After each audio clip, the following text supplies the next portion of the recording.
আল্লাহ যারে বাঁচাবে। দেখেন, যদি সে বাইকটা চালাইতো, হঠাৎ করে ঝড়ের কবলে পড়ছে, বুদ্ধিমত্তার কাজ করছে যে বাইকটা বন্ধ করে সে রেলিং চাপ দিয়ে ধরছে। কারণ এই অবস্থায় এই বাতাসের মধ্যে বাইক চালানো অসম্ভব, এমনকি ছিটকা পড়তে পারতো, একটা দুর্ঘটনা ঘটতে পারতো। এটা পদ্মা সেতুর উপরের ঘটনা।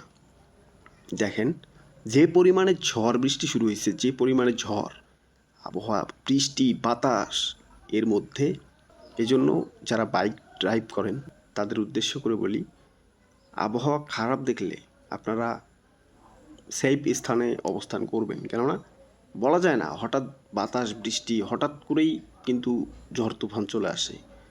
আর বিপদ কখনো বলে কয়ে আসে না, বিপদ যে কোনো সময় যে কোনো প্রান্তেই ঘটতে পারে। দেখেন, যে পরিমাণে বাতাস